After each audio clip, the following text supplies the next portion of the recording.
It's become a pattern across the country, chaos on college campuses when conservatives are invited to speak. Last night, Vanderbilt University hosting Speaker Charles Murray after protests broke out at his last speaking engagement at Middlebury College, where somebody, I believe, got hurt. The co-author of Abduction, How Liberalism Steals Our Children's Hearts and Minds, Carol Swain, joins us right now. She's also a professor of political science and law at Vanderbilt and was at last night's event. Carol, good morning to you. Good morning. So what is going on with the not-so-tolerant left when these conservatives come on campus? Well, I feel that the political left, that they're trying to relive the 1960s and the revolution that they did not have then as far as overthrowing the American system. They're trying to bring it about, and often it involves stirring up minority students. Last night, the event was very peaceful, and that was because it was kept so low-key. It was kept low-key by the organizers. We had campus police checking everyone's name off a list, and we had wristbands. Mm-hmm. So you did it the right way, but essentially you had to have it in private. What did you mean a moment ago when you said these people from the political left are stirring up minority students? It just seems to me that currently you have professors that when I was in college, they would openly call themselves Marxists.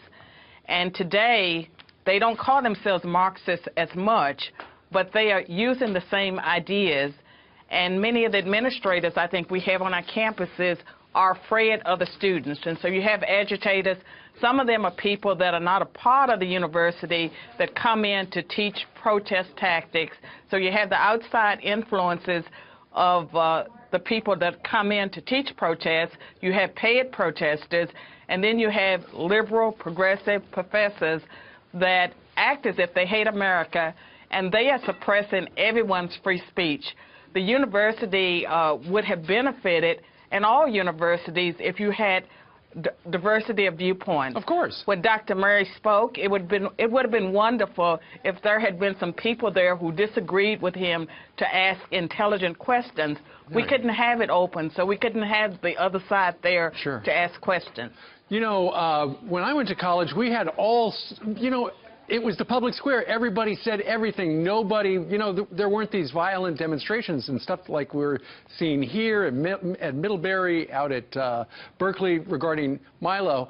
But I'm curious, Carol, your point of view. Don't you think we're getting to the point where we have steered so far to the left on America's campuses? There's we're going to hit a tipping point, aren't we? Well, I mean, it's like a rubber band. You can only stretch it so far before it snaps. And I believe that a lot of conservative students have had enough. And even some of the liberal students would like to have a dialogue. They would like to have a real education. And these students will begin to demand change. Yeah. And they will push back. And I believe that there are more of us that are conservative than there are that are liberal. But the liberals control everything right now. Sure. And our parents are not going to keep paying the kind of money they're paying to educate their children at institutions where there's only one viewpoint. They're forcing the students to think alike. Great point. All right. Professor, thank you very much for joining us today from Nashville. Thank you. You bet.